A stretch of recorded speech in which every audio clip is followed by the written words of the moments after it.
Kristo mugukunda bagenzi banje ni wewe ndondera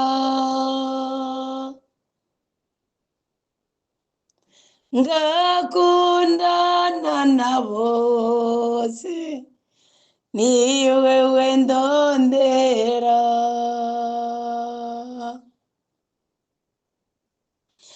nitanze niziganya ni wewe ndondera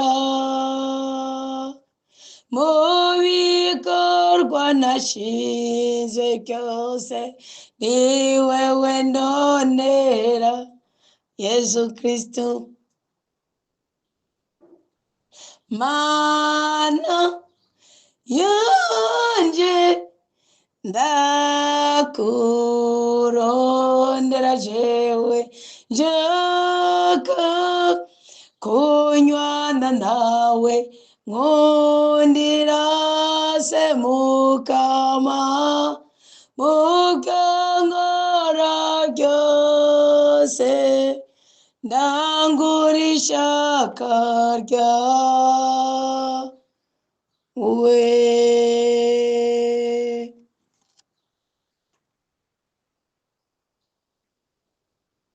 turi imbere yawe nyagora ku ngoma turi imbere yawe mwami w'abami turi imbere yawe mubyeyi rukundo kigongwe turi imbere yawe nk'abana beza ukunda cyane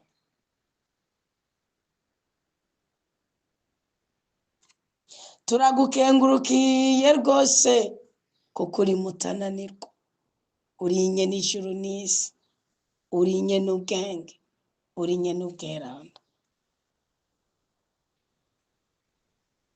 turagukengurukiye cyane rwose kuko nta wundi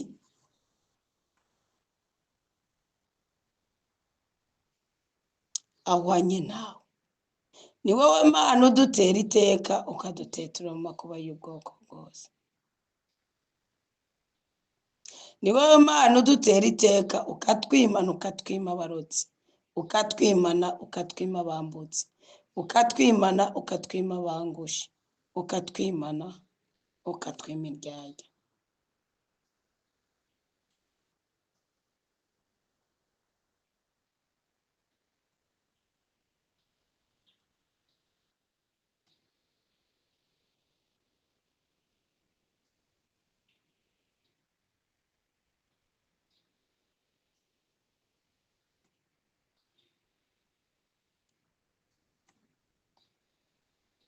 turakwisabiye rutare rw'ubuzima bwacu turakwisabiye gahimbare kacu turakwisabiye nye n'ijuru n'isi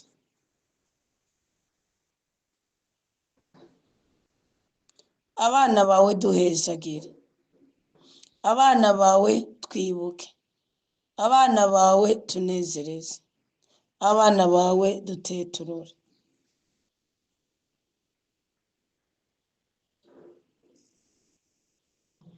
iki gicaniro cyo muri iri zamu ryo hagati ya 9 na 12 iri zamu ridasanzwe iki gicaniro cyo kugushimira ko turiho no kugusaba ngo twongere amahoro ibyiza n'ibyishimo turacishije bugufi n'ijambo ryawe turasabye ngo marasomera nda Yesu Kristo tweze ibyaha byacu byose mukama muri twebwe harimo abagowe mukama muri twebwe harimo abahemukiwe mukama muri twebwe harimo abanyatwi byabo mukama muri twebwe harimo abasuzugo mukama muri twebwe harimo abari kumwe n'indyarya bari kogomba kubagirira nabi mukama twibuka ubwoko bwawe mukama mukama mukama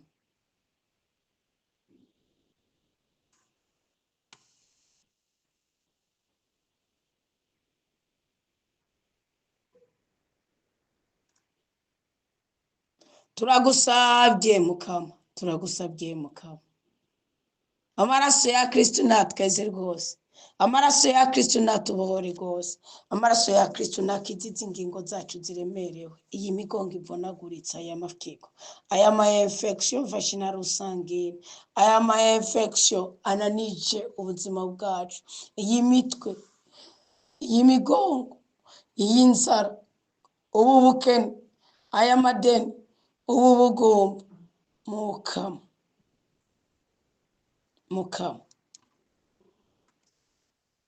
mukama, nyaguhora ku ngoma, mukama,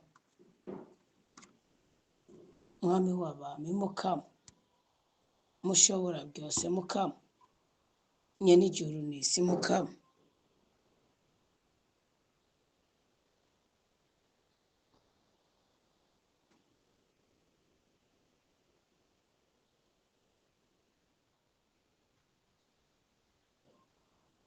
Era ingene abana bawe turiko turakuninahatsa, era iki gicane, era bo mubavu, icyacu ntitukikuryajyanya, imbuto ntitukikuryajyanya, ishikano ryabo ntitukikuryajyanya.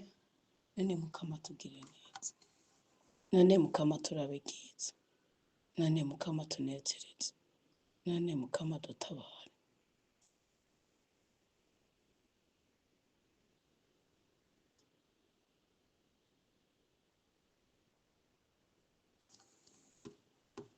Duhe mutima wa mweranda kugira ngo ahantu hose hatameze neza hagire neza. Duhe mutima wa mweranda yinjire mu rudandazwa rwacu. Duhe mutima wa mweranda azane sekirite mu buzima bwacu. Duhe mutima wa mweranda agira icyakoreye ubuzima bwacu.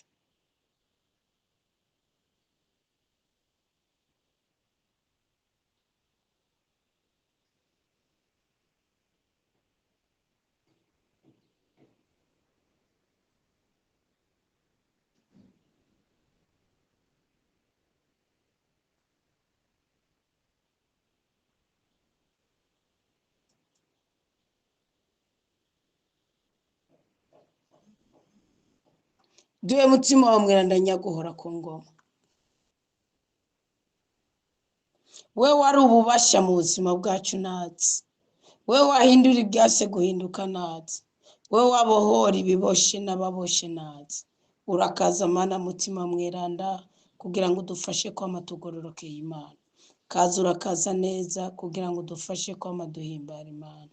Kaza urakaza neza kugira ngo dufashe kuva mu bwiza tuja mu bundi, kanatsinda dufise Imana umushobora byose, dufise Imana umurengezi.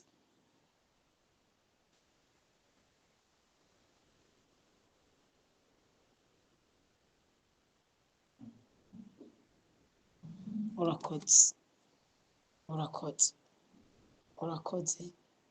Mu izina rya Yesu Kristo twakiriye umugisha muri iki gicaniro, twakiriye umugisha muri iri zamu, twakiriye amagara meza, twakiriye ubwenge, twakiriye ubwitonzi, twakiriye ubweranda, twakiriye ubudahangarwa kandi turahiriwe. Amen. Nuko tugire Kristo bakundwa b'umukama, Imana ibahe umugisha.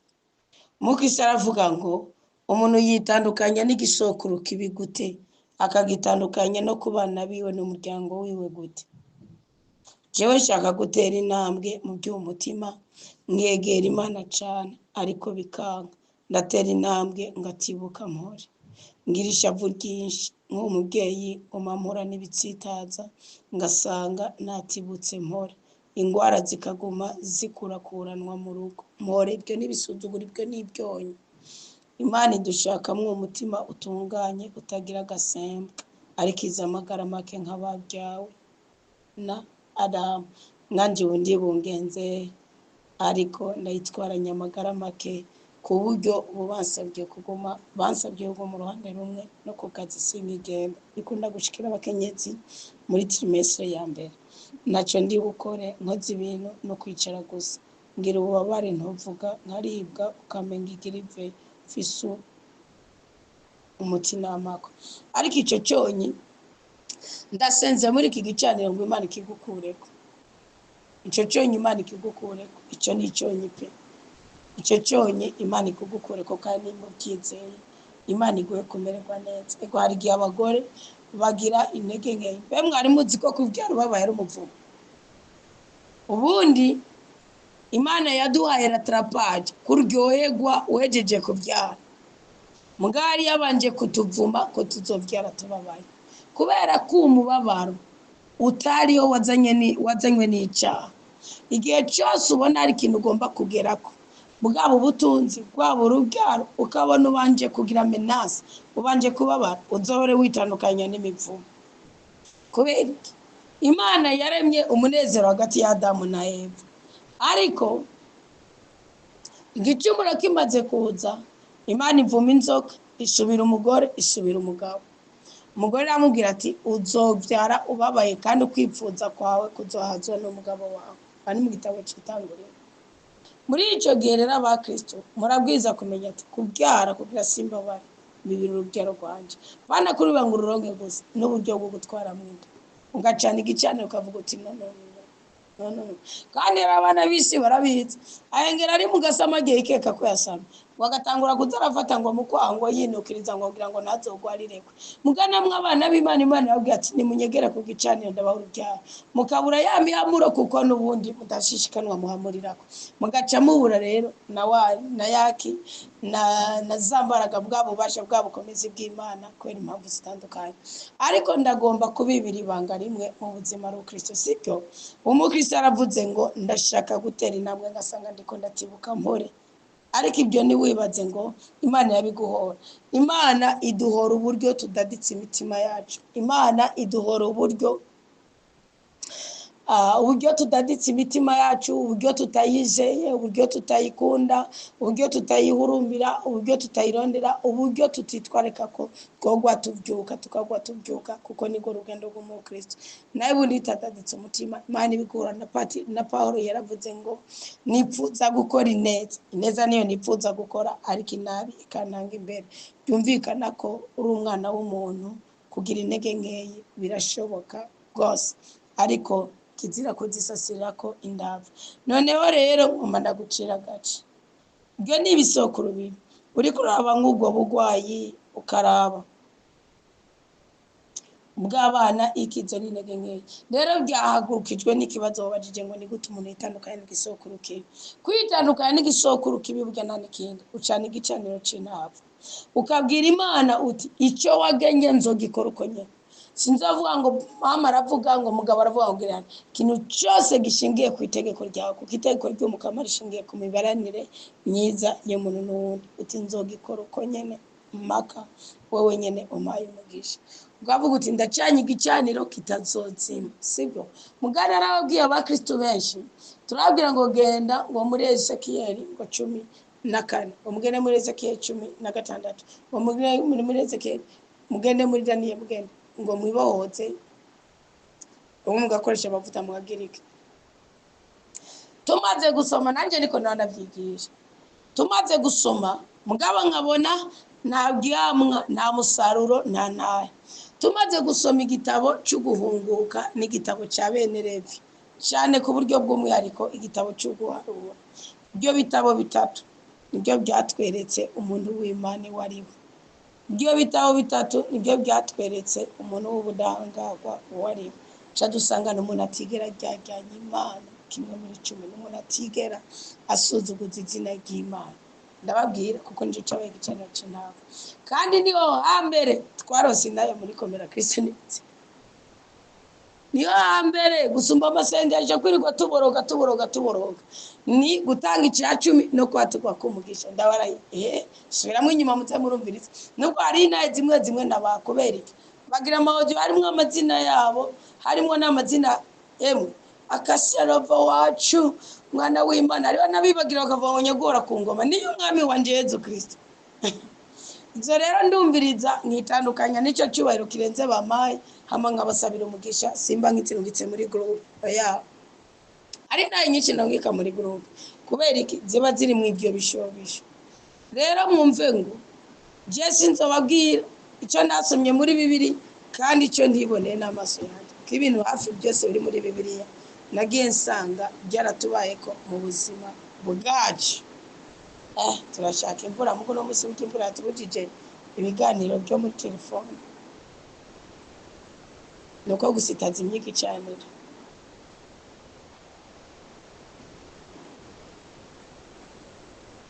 abyumvise genda ubwira Imana uti ndabona umuryango wanjye urimo igisokuru kibi cy'ubusambanyi, urimo igisokuru kibi cyo kudasenga, urimo igisokuru kibi cy'ubugumba, urimo igisokuru kibi cyo gukenyuka, urimo igisokuru kibi ubidondagura, sibyo?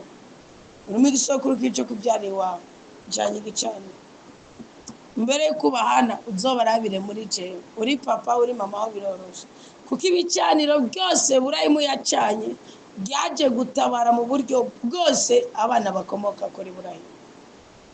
So nta gisumba gucana igicaniro, nta kihari.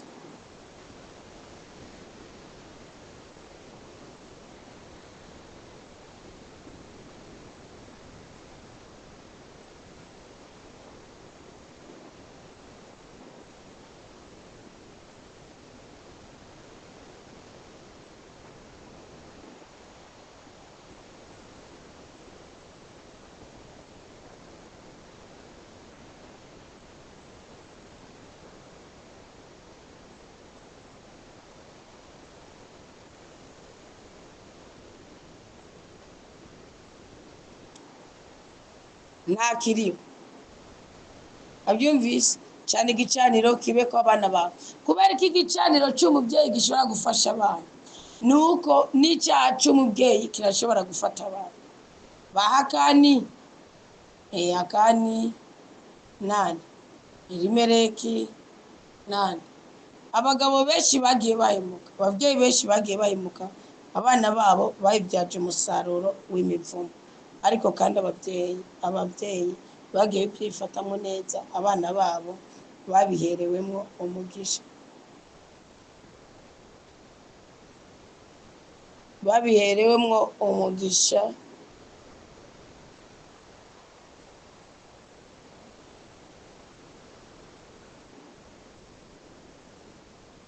babiherewemo umugisha ku buryo bw'uko na Salomo ari Salomo, buryo gutabarwa kwe ni kwavuye ku byo yashikaniye Imana, byavuye ku isezerano ry'Imana na Dawudi.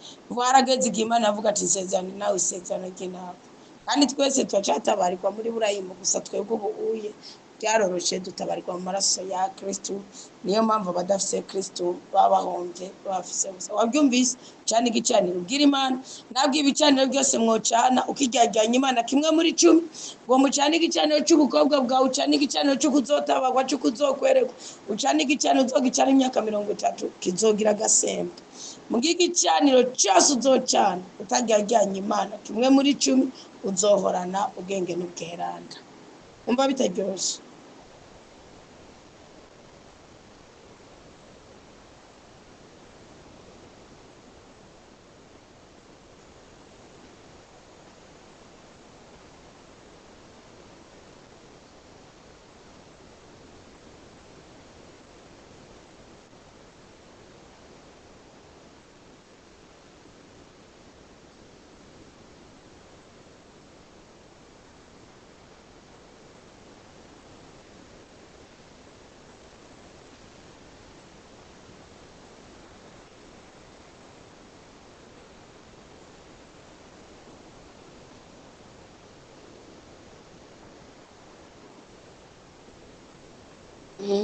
Indoto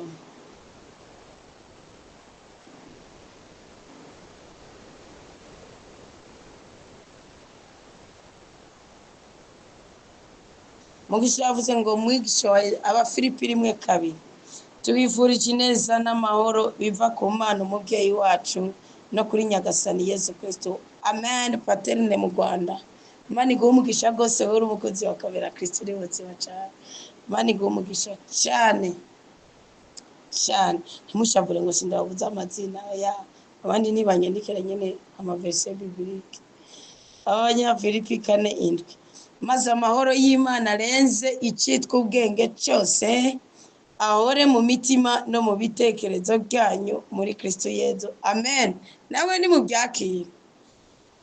Rongera akavuga ngo mwigishwa wa Yesu Kristo, wowe dusangiye ugucungurwa sa ndagusuhuje, nimugira amahoro, mbe muraho egume. Imana y'amahoro ikomeze ikuzigama kandi yagure amarembo. Alo ndabyakiriye nibimbe ko bivuguruza ibindi byose byavuzwe n'ubutankunda. Amina. Amahoro y'Imana n'aganzi wawe mwari wakunzwe na Rurema Mana Oninazi, wowe rugira yagize umurogi w'imitima yashengutse, ukabazana ku soko maze bakagotomera ku bwishimo maze bakaruhuka. Mbe muraho ndaha mwana w'Imana nzima, ndaha Imana ikumugisha rwose. Mwaramukanye Imana? Ego twaramukanye Imana. Andi muri WhatsApp yo ndi gusoma ibitandukanye. Mwaramukanye Imana? Ego twaramutse. Nubwo bitoroshe kubona umwanya wo kutuvugisha, ariko noneho narababuze pe. Maze igihe nifuza kubavugisha ariko ntibikunde. Nagerageje guhamagara ngira ngo nibwo nakubona, ariko bibi by'ubusa. Gusa nkomeje kubifuriza amahoro y'Imana arenze imivugire, ngo agusabagire none n'iteka ryose. Amina. Oya unzo telefone connection ubu zirahari, apere kuri WhatsApp zirakunda. Ndatibirenge nuko mba ndi mu kiganiro ngo telefone mba ndayishize mu kirere mba nayikuye ku isi. Ubundi ndi mama ubu amapera arapasa, kiretse nyine atamwanya mvise umuguba amapera arapasa. None rero abatelefona mu telefone n'amahoro rwose, ahubwo n'ikiganiro mu kigere no kuri telefone. Yego n'amahoro rwose, n'amahoro cyane. Imana ibahe umugisha, Imana ibishimire ibyo wifurije umuntu, Imana ibiguha biguje kabiri. None tubihabwe, mu bihabwe twese bidusage. Amina. Imana yonyine amahoro, Imana yonyine ibyiza n'ibyishimo, iduha umugisha.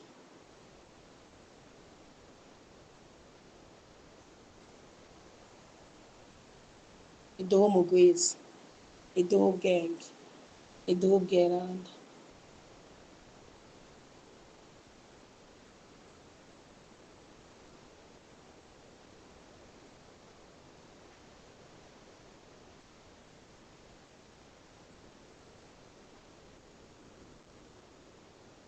Dutandukanye n'imibabaro y'ubwoko bwose, iduhuze n'imigisha twagenewe. Mukristo yavuga ngo shalom shalom, mu makomera Kristo ni muzima. Shalom, mahoro. Je naraye mu ndoto byase ko ntahura mpore, ndahari ku bwanyu no ku bwanje nyine no ku bwa Kristo no ku bw'ubutatu bwanjye muri Nyir'ubutatu. Iyo twuzuye n'ubutatu bwanjye tuba duhiriye. Narose mbona paruwase y'iwacu iri ndani mu kwezi, imvura igirigwe, mbona imirabyo ibaye myinshi, mbona imituragaro ibaye myinshi, mbona harahindutse, nca mbona abantu bariko bavuga ngo bijya biseguye iki. Amajenshi mbona ninjiye mu nzu nugamamo, bamwe bagira ubwoba ngo ni ibyaha by'abagwiranye, nanje nca ndiraba mbona ntaco tuma mpfa uwo mwanya. Ibice bimwe bimwe birakubitwa n'inkuba, ariko twebwe naco twabaye. Nawuza mwarahezagiwe, ufise ingabire. Ubundi nkaho bisigura ko ufise ingabire. Burya aba bantu twarabatakaje, kandi nk'ubu usanga yibereye nyene mu tuntu nyene tw'utunofunofu, ati genda umukatolika, ati genda umupentekote. Mbwa nk'ubu n'umuhesha w'umugisha w'igihugu, kubera iki Imana ibimubwira ati ngira ishavu ryanje riraje ku rurumbu. Nkakujya kuri California mbe hari mu 2024 cyangwa 2023, mu mpera z'ibihumbi 2023 na 4. Igihe yahiye, mubona ko hahiye umuriro wari mwinshi, hatokombera amazu menshi, muga nta muntu yapfuye. N'abantu bapfuye kiretse abo baraguye mu bitaro, kandi nyamazu menshi yatokombeye harimwo inzu imwe yasigaye ihagarara. Yeremiya 45 avuga ngo ni jewe ndema ikibi nicitse, ngo kandi ngiye kubikorera aho ubona n'amaso yawe, ngo ariko we nzogutabara kukubera iki? Kubera wanyitse iki. Rero aba bana bacu twebwe bobo bariya barya sibyo, muri rusange aba Kristo, muri rusange ibyaremwe by'Imana, muri rusange abana sibyo kiremwa muntu turasamaye. twirabira muri ba patiri agiye patiri nawe ngibyo by'ubuhanuzi atabya neza avuga ati byaba nk'uko ya misandati ngene bayihereza n'amasaha imara ndayanze disiwe ibyagezwe ndabizi ibisomwa bihari turi muri aneperi turi muri aneperi turi muri ane a cyangwa b cyangwa se okay none isari sangapi misa orere makarendiri ibyo tubisaba tugiye gukora ubucakarari ya mubara muzandiye mugaranza badihisha umwuka w'Imana ibyo bintu tubisaba iyo tugiye kuba abacakara murambaza jewe nago amagogo atandukanye ni uragira abantu niduhuza ururimi umva mbabwira mw'abakirisitu niba gutaba abantu niduhuza ururimi kubera ndabashaka kwa amafaranga n'abakashaka kwingufu ndagira mahorere murashaka mbyuke sangapi murashaka nkore sangapi umwanya mwebwe mubona nariko ndakora akazi kanje bitazoroshye cyane ngaheza n'ingoga mbwira orere ngira uko bipanze ibyo nibyo abatuyoboye bameze uko niko bameze mwabaye abashumba mwabaye abungere mugabo yashimigwe Kristo ari umwungere yitwa reka twebwe inama ziwe bundi yataba Kristo yaho uri buryo bwa data nzarakubita ndabaraye kwishatani nago ngo rafi yataruza kutureka niko byabaye kumereza nkuka yozuwe genda usoma ubuhanuzi bwa Zakariya 3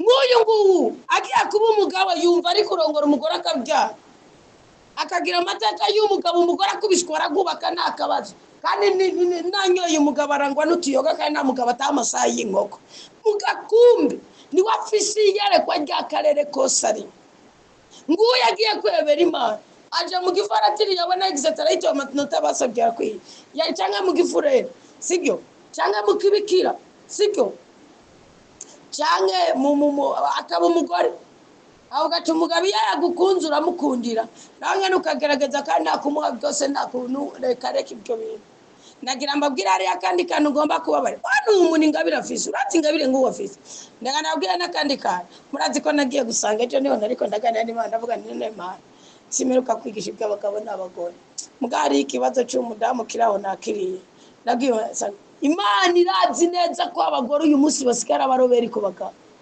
usumbye abagabo yamwe sindakuvuze kuko singucira ubanza sinavuze nshingiye kuri bwa busamanyi bwabo beshi bwa bugare bwawe byashavurirerere wa mujinya na bakutababarira no nabivuze nshingiye ku cy'umwuka w'Imana y'Imana mugaragaza umwuka w'uburoberi umugore akavuga agahera muri saro kumba Imana ntiyahaye ako kantu gakwigwamwo amajambo menshi Imana ntiyakaremeye umugabo umugore akaba adasambana umugore akaba atiba umugore akaba ataboregwa mugabo agakumiguturiya nk'uko cyakambaraga kandi ibere biri hejuru agahagarara mu muryango akavuga yagera mu gikona akavuga yagera mu cyumba akavuga ati ibi byaryo ni ibiki umugabo agaceceka nguru umuroberi niko Imana ejo yavuze abagiye mu nama y'Imana ejo mu minyutse nguru umuroberi Imana arishaka umuntu yinjirira umwana wayo nemubona nk'ubundi abaye nk'akarorero sibyo Imana ntiyaremye akantu gakwigwamo ijambo ribi ry'umugore rivuzwe n'umuntu w'umugabo iyo ari umugore ku wundi ngo umuzira yaga amakofa akayaga cyaka mu icecekera bivanye no kwemera kwiwe mugari umugabo abimubwiye niyo umwana w'umukobwa abwiye nyina nabi cyangwa inasenga akaba ari umukobwa araronka ijya mwishura mugari umuhungu abimubwiye ntagetse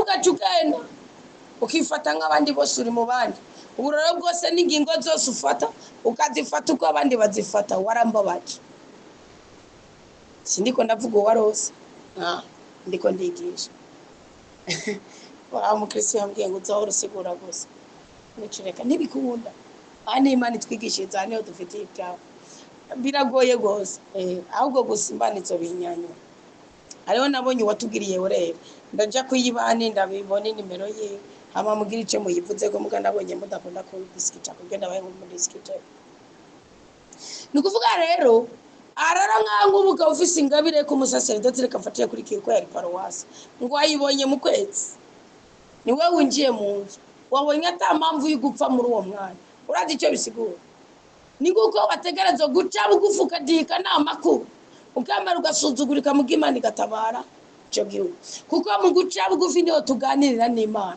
Ezekiyeli ngo Imana yamunyaze umugore iravuga ati Ezekiyeli, ubwoko bw'Isirayeli bwancumuye ko bwose ngiye kubwica, ndiko ndaraba mbona we sinogutanga n'icyo kunda, mugabo mbona umugore wawe aratunganye mu mutima ku buryo nomutanga, bakabona ingene wihanganye utiyaranguje ugumye urya utarira, bo kwikubita agashi bati kandi umuntu w'Imana niwe muhirwa, arapfa umugore wiwe. Imana yavuga ati Hoseya we sa abandi ni Ozeya, twebwe ni Ozeya muri Katolika, abandi ni Hoseya sa Ozeya genda urongora ujya mu maraya kwibarabara umutore kandi azoguma aje gusambana bamusambanya ku byariruza nurere kandi uzomukwa amashekeri menshi cyane. Ozeya turansutse baranyica abanyisirayeli ntibagoka muri ubwo buryo, avuga ati niba kwica nanjye nzoba ndose urubanza nje ndabica, ntibamwishe. Ararongora Gomeri amubwira ko abana b'ubuhanuzi murazi icyo basigura. Nje bigisha ndiko ndigisha bitegurira kubaka Kristo, kuko hari igihe umuhungu aresha igisusu akaresha amaguru akaresha inzara akaresha ishinyo atazi yuko ishinyo igizwe n'amenyo ajyana.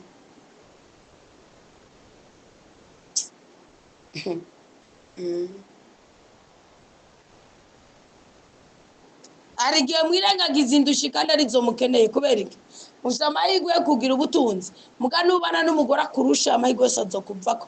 Umugabo yasuzuguwe n'umugore wiwe ngwira arambara ipantaro ariko aragenda muga ngo akumva yambaye ijipo n'akayaga kumva ko kinje. Alo ariko nangere y'umugore yasuzuguwe n'umugabo wikabwira uti mushingana tangwa dutaye no kuri kwabo, aho busanganye n'agabo barakademu kakiwetse. Mugabo n'abagabo rero je nkunda kubanura bugere muzogore mu nugira umuhabara uzogira umuhabara mwiza gusumba umugore wawe. Ibi nigi wacu baravuze ngo ni wacu mu mubiri, nugira umuhabara basuza kwigore ugira umuhabara sesuka amuzagira base n'icurengukisha n'icyo ubwira umugore wawe guti nukuri amaguru yiwe yaramvunye umutima, nukuri inzaba yiwe yaramvunye umutima, nukuri ubwirabure bwe kuko arabakunda birabura mugabo akisanga barongoye abinzobe. Mwe mugabo arabaza ngo cereka sinakunda abakobwa b'inzobe, nire ko ari wowe wandaje ataje nakureheje uti sitis kandi akabimbwira.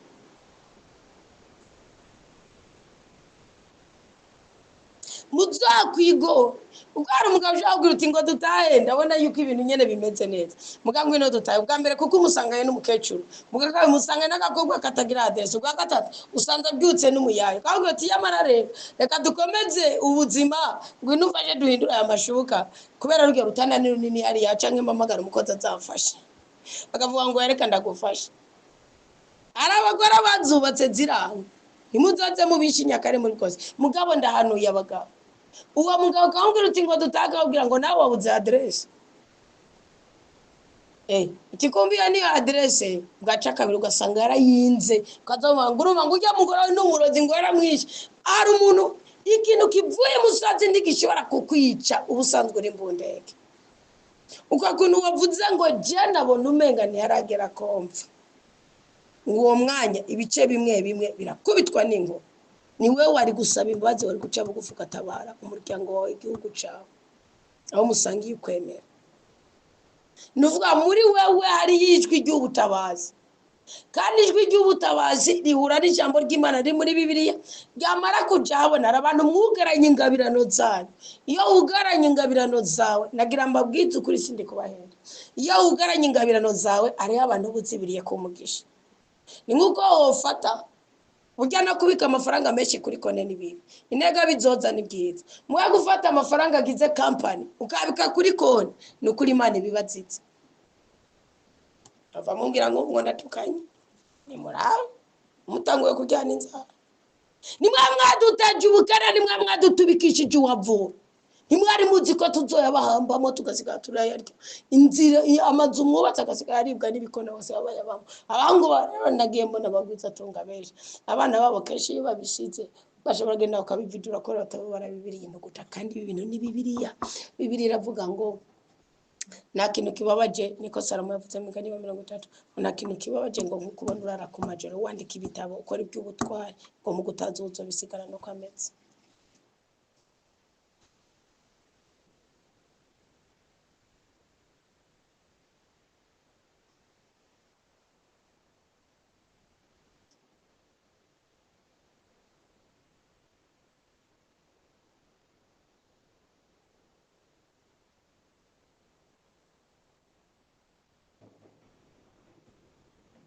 ngo nta kintu kibabaje nk'icyo. None rero kanakwibwirire ufise imbaraga, ufise ingabire, ufise wowe kutereza umwuka w'Imana gusa nturamenye ingene zumvikana. Ukuzi iyo ngabirano iri muri wewe, sibyo?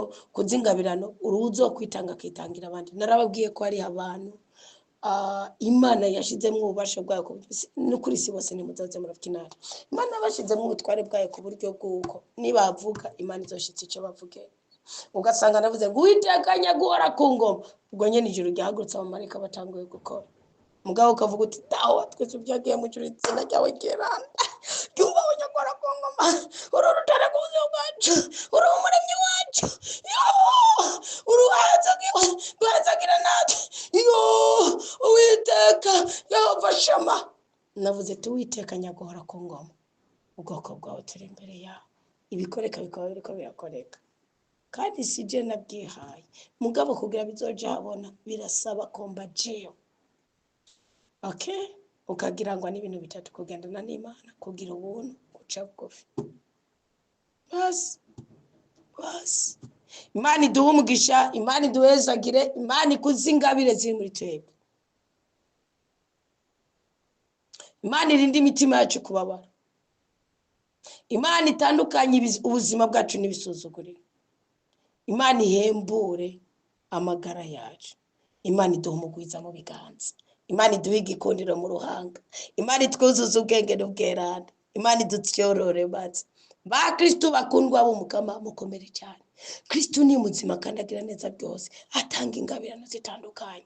Aho ubutunzi bwawe bushingiye mu gusenga, ubutunzi bwawe bushingiye mu guca bugufi. Ntibagwende ngo urye ibiturire, ntibagwende ngo usambane, ntibagwende ngo uboregwe, ntibagwende ngo wibe. Ubundi riri nk'irya jambo ryazana mu marayika ati uwo mwana ugiye gusama ntazoje ku rugogo. Gira amahame y'abana b'Imana udasanzwe kandi turagukeneye. Uwiteka araguha umugisha wo gusobanukirwa ingabirano ziri muri we n'ingene wozishira habona. Ni mu izina rya Yesu Kristo natuye neza ngavuguruza nabi mwarahenzagiye. Dawa twese byagiye mu ijuru, ngize impundu. Zakire ngize impundu. Zakire nguyu umubavu mota neza. Turagushimiye kucutubwiye ibiri muri twebwe bwiza bishira habona, ibiri muri twebwe bibi tubitwikishije amaraso ya Kristo. Turagomba kuba abahungu n'abakobwa, abagabo n'abagore bubaha Imana, bazi ukuri k'ubuzima kandi ubuzima ari Kristo. Isi tuyihinyanyure ntabwo ari isi yo kuduhinyanyura.